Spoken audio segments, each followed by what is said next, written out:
Alright, here's a good view of the engine upside down. We're going to take the pan off. As you can see, I haven't touched the bolts yet. So you will see when I see. And yeah, this side of the block doesn't look too awful bad. But get around to this side of the block and yeah, that frost plug has been leaking for many years. All the holes seem to have filled up. That's the oil input for the filter. Output, input, filter. Oh hey, there's an X on the block. Maybe it's experimental, huh? I doubt it. I cleaned off the rest of it, but we'll see what it looks like inside. Okay, let's get this oil pan popped off.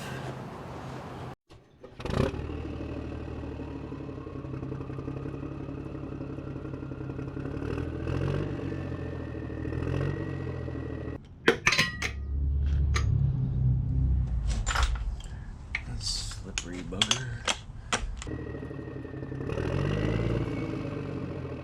Anybody's interested, use your Ryobi impact. It seems to work well enough. Dun, dun, dun, dun. Oh, I missed a bolt. Classic. You guys thought it was ready, didn't you? So did I. Now reveal. Dun dun dun dun. What the?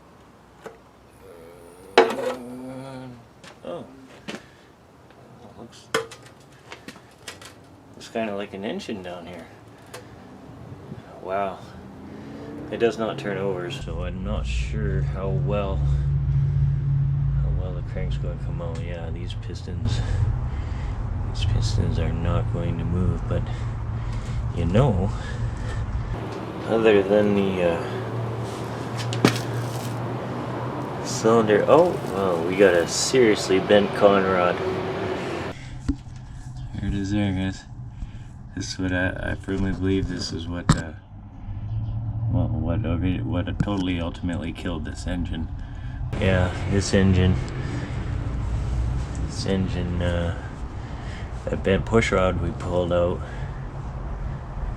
has a bent piston. Unless they tried to turn it over when it was seized or hydrolocked. They might have tried to turn it over when it was hydrolocked. Maybe it had water in it. They were going to try and turn it over, save it. Broke it. Who knows? Hard to say, but interestingly, actually none of this is going to come out very well. Okay, let's remove the oil pump.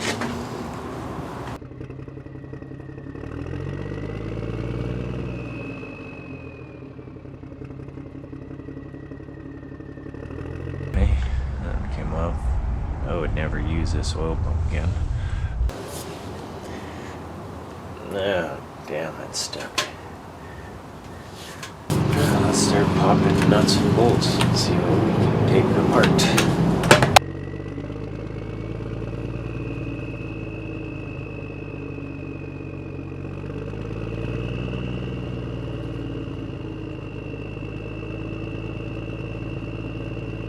Pop our first cap.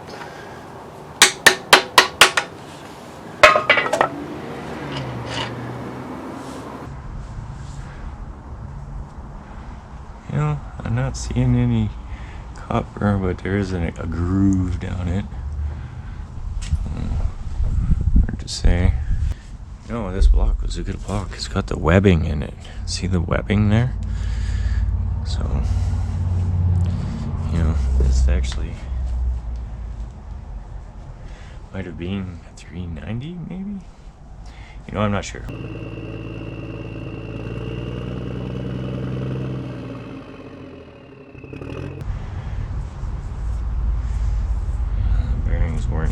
weren't shot. So it wasn't a bearing issue. Oh, it knocks the bolts out easy.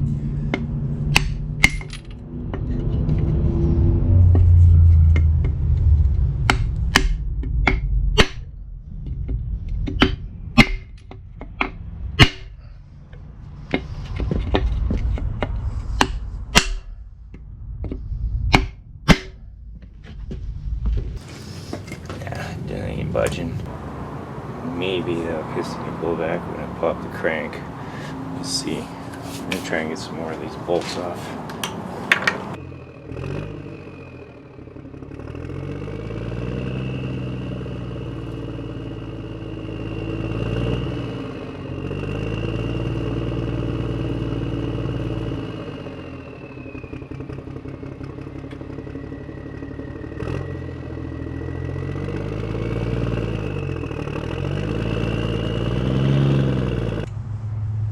Oh yeah, that one's got a nice groove down it.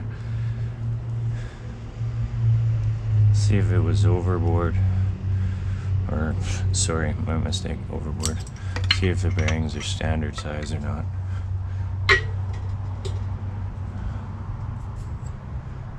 No, they're 10,000 over. 10,000 over, so somebody has definitely tried to rebuild this engine at some point. So that's 010, so they ground the crank down. I mean, put a bigger bearing in. Yeah, that's a nice line on the crank too.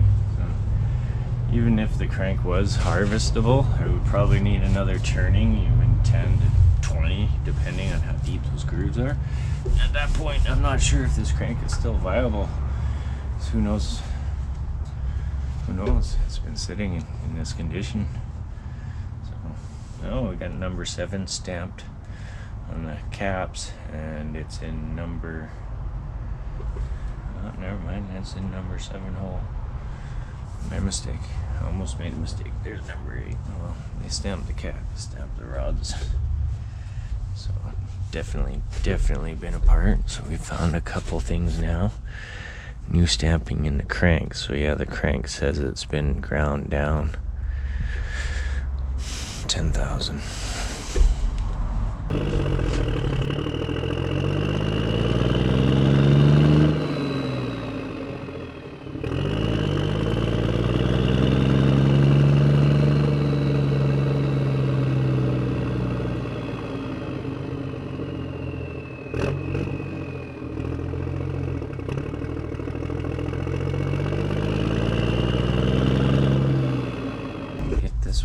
It looks like.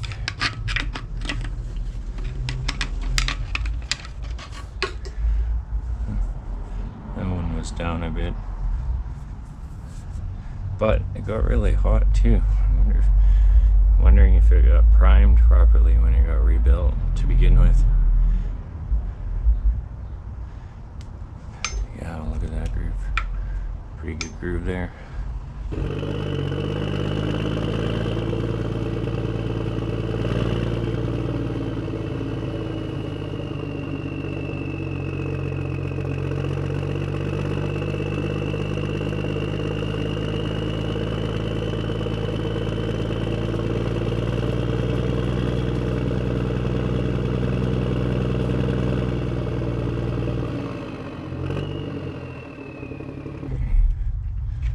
Front cup. New mains. Not bad. Sharp oil holes. Wow, that's like literally biting sharp. I can feel an edge off the oil hole. Let's see what, because there's 2 numbers on here. There's the mains. So I'm thinking the mains, it says 010, the main is over, and also the connecting rods. So let's find out. And hard to tell.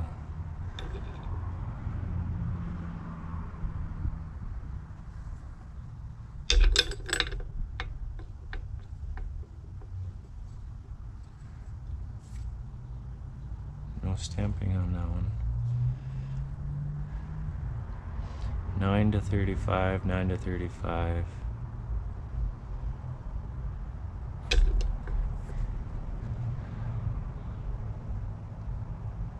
D, I think it does a D, OA 49. I wonder, did it have too small a cap? Did they put, oh, Oh, that would explain why this thing's so tight.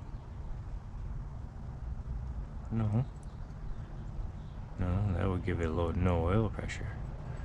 If this cap was standard size. I'm not seeing a standard marking though. I guess once we lift the crank, we can try and see that one. Let's see if this one has anything on it.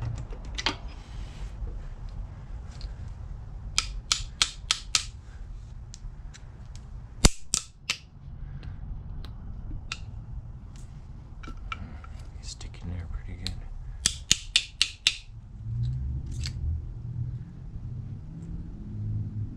Same numbers.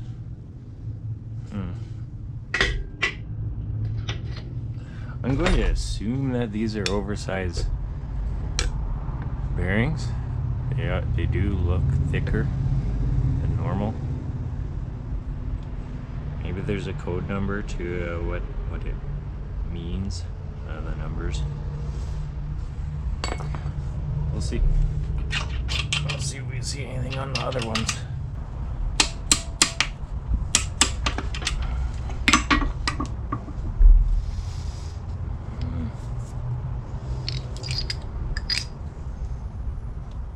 Thrush is worn pretty good on this, which is surprising. It's automatic. Shouldn't be too worn. Let's see if this one says anything.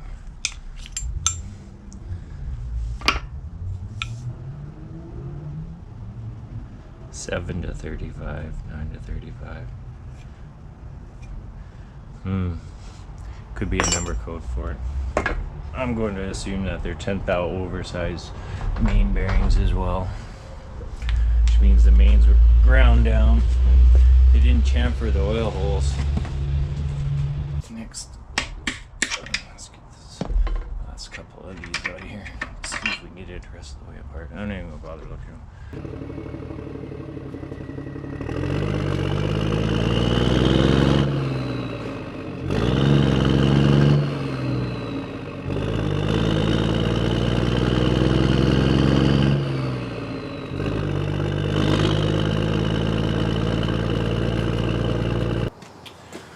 Okie dokie.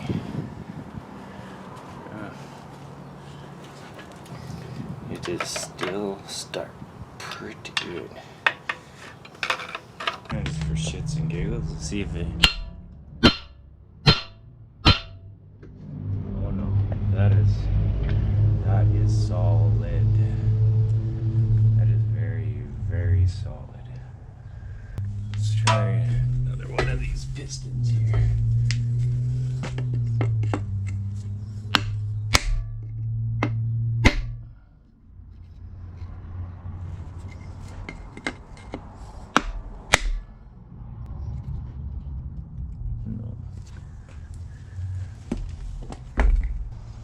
Okay, currently at an impasse.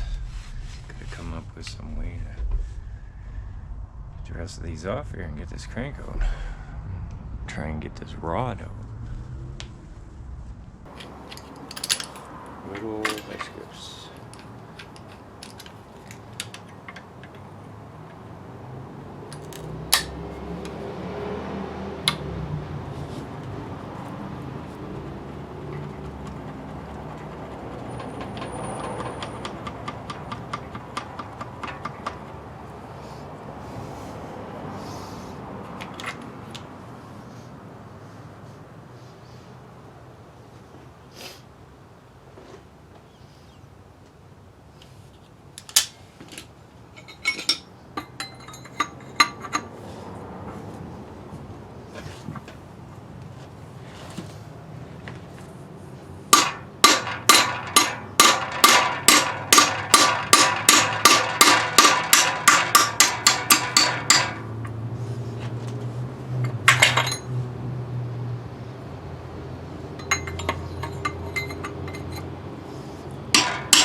Stuck in there pretty good too. Well, we got everything stuck pretty good. Well, there is definitely more than one way to skin a cat.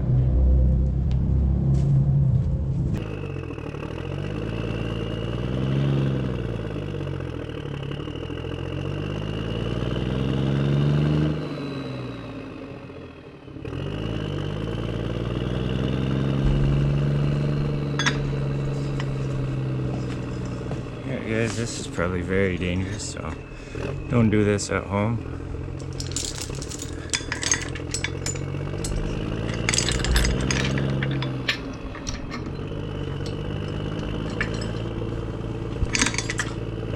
Let's see if we can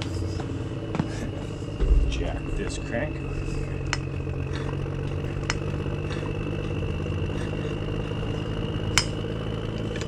Should be interesting, guys.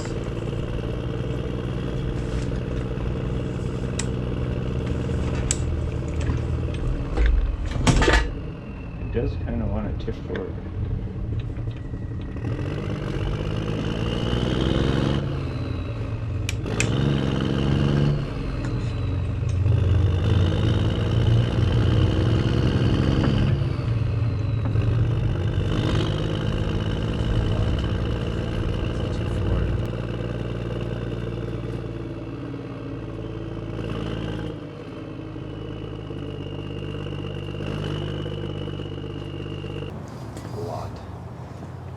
Forward.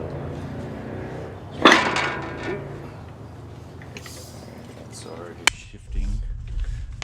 Not so good.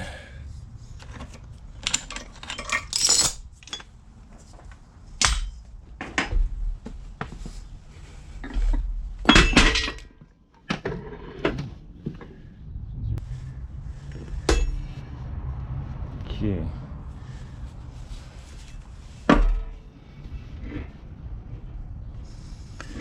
Try a different tactic. Okay, what if, let's see if this, oh, that won't work. Oh, that might work. There's a possibility of extreme danger again. But could be interesting.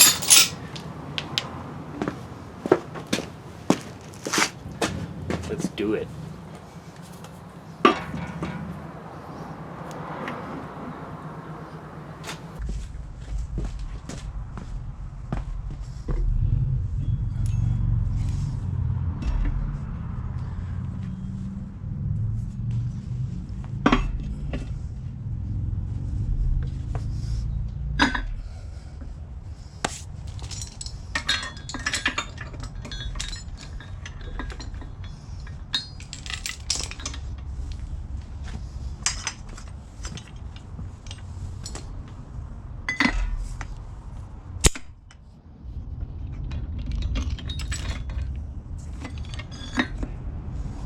Get it right over the center line of the crank.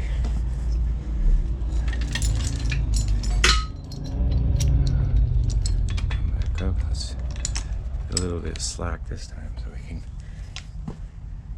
go up on it.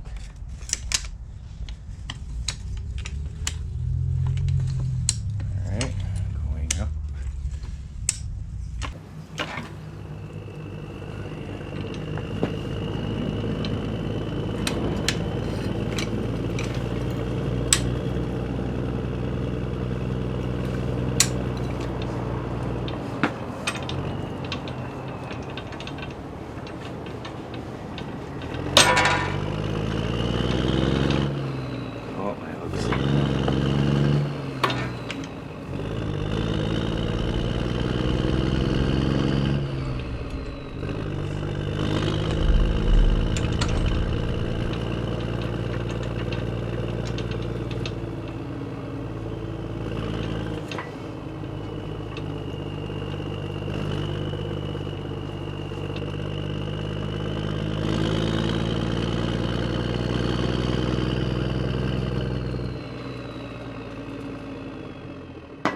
no-go.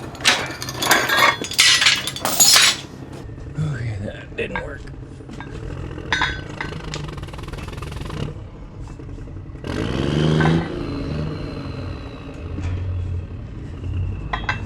I think it actually literally bent that cap open some. It's too bad. I gotta. It's like one of the torque converter bolts is stripped on it.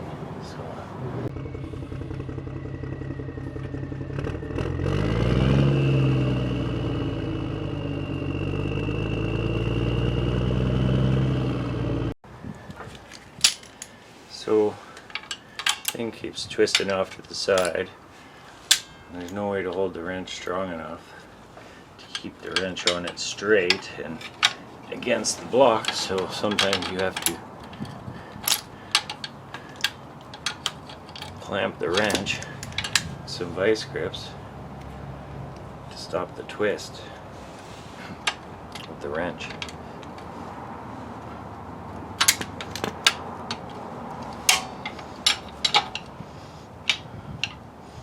And then hopefully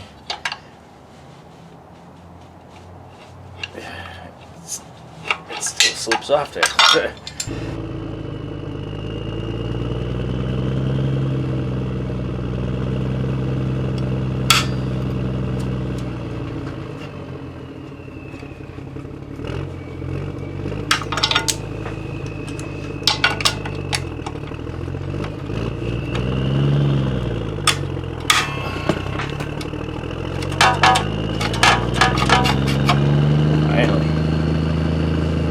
Matter of finding the right grip at a flat jaw, wide flat jaw. The other ones were beak jaw.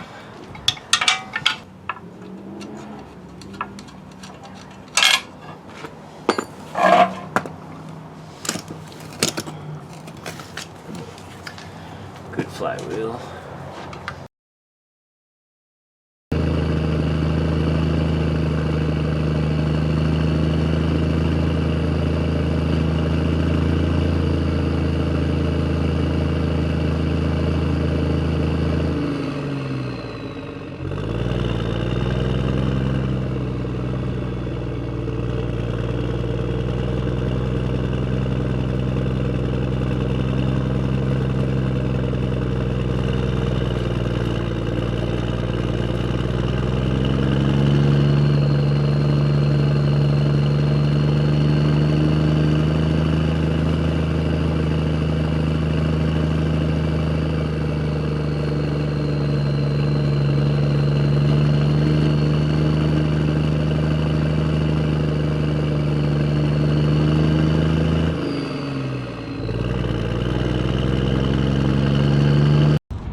Well, there you have it.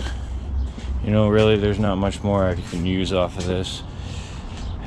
Not even sure if those are any good. Plates probably not that good. There's a lot I can't use off of this. There's a bunch of bolts I can use, but yeah, you can see daylight through there.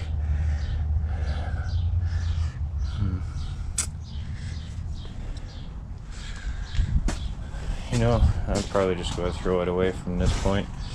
There's nothing else on it. I can't get this apart. Oh, I'll grab a flashlight here. I'll show you this. This is what I firmly believe this is what totally ultimately killed this engine. Whether it was running when that happened or whether it was because water got in the engine and the hydro locked, I don't know. But that connecting rod right there, that's still, I'm pretty sure, is the hole that the push rod came out of. So this is the number 3. Number 4 is straight. Number 5 is straight. Number 6 is straight, but rusty. It might be a little bent too. Yeah. So it's too bad. this would have been a good block. Strong block.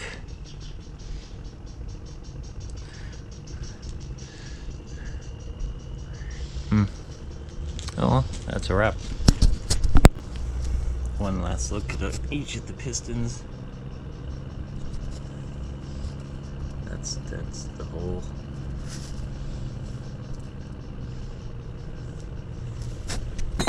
Front.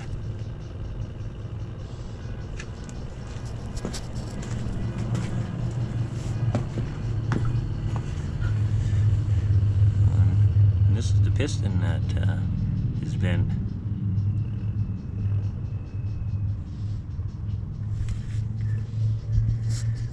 Okay. Well, thanks for watching. And if you do this stuff yourself, just be careful.